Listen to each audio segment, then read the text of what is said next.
تو اگر رشیا جو ہے اپنی پاپولیشن کو ویکسین کر رہا ہے اور لوگوں کو کہہ رہا ہے کہ جناب یہ تابکاری ہے، یہ وائرس ہے ہی نہیں، اگر وائرس نہیں ہے تو پھر وہ ویکسین اتنے میسو لیول پہ کیوں پروڈیوس کر رہا ہے؟ وہ لوگوں کو کیوں دے رہا ہے؟ وہ اپنی پاپولیشن کو جلد از جلد ویکسینیٹ کیوں کر رہا ہے؟ پوری دنیا جو ہے وہ ویکسین کے پیچھے پڑی ہوئی ہے، اور یہ علی حیدر صاحب نے بھی کروائی ہوگی ویکسین. جو لوگ میسج فارورڈ کر رہے ہیں انہوں نے، لیکن لوگوں کو گمراہ کر رہے ہیں کہ ویکسین مت کروائیں، یہ وائرس ہے ہی نہیں. اگر اس ڈسپرین سے یا ایسپرین سے یہ ٹھیک ہو رہا تھا تو اس کی وجہ اور ہے.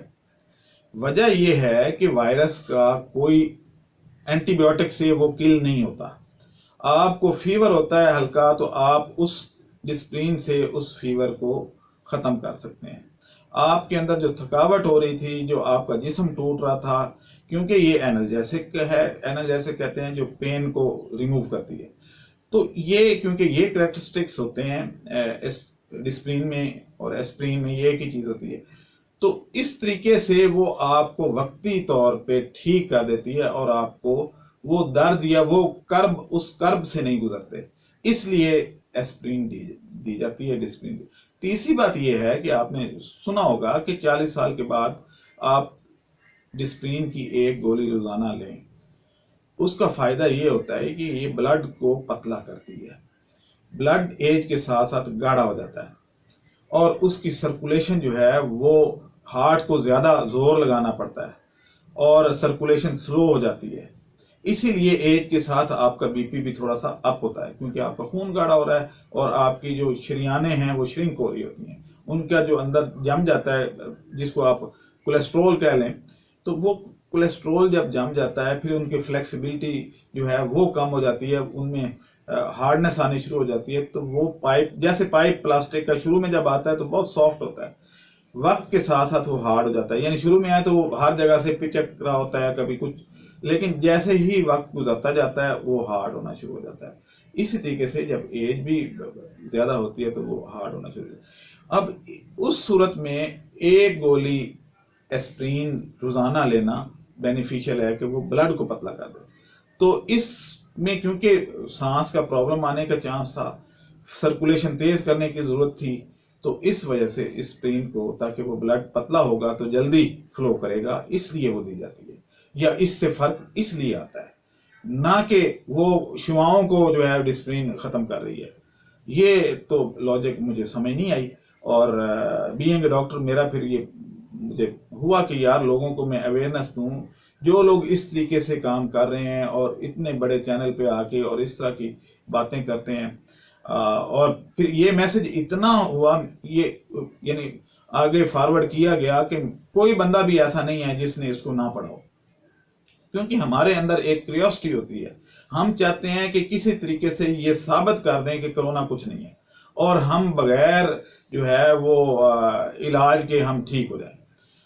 اب جب تک ہرڈ امیونٹی نہیں بنے گی آپ ٹھیک نہیں ہوں گے، اور وہ آہستہ آہستہ بلڈ ہونی شروع ہوگی. آپ دیکھیں گے کہ جب انڈیا میں کچھ عرصے کے بعد جب کافی اموات ہو جائیں گی، سارا کچھ ہو جائے گا، ہر بندہ انفیکٹ ہو جائے گا، تو اس کے بعد جو پاپولیشن بچے گی وہ کرونا فری ہوگی، ان میں امیونٹی ہوگی، اور وہ قوم جو ہے وہ ہرڈ امیونٹی ڈیولپ کر چکی ہوگی، اور اس وقت کرونا کا افیکٹ اسی طریقے سے ختم ہو جائے گا جس طرح اسپینش فلو اور یہ کیا کہتے ہیں کامن فلو میں آپ خود کر لیتے ہیں اور آپ کے اندر امیونٹی بلڈ ہو جاتی ہے.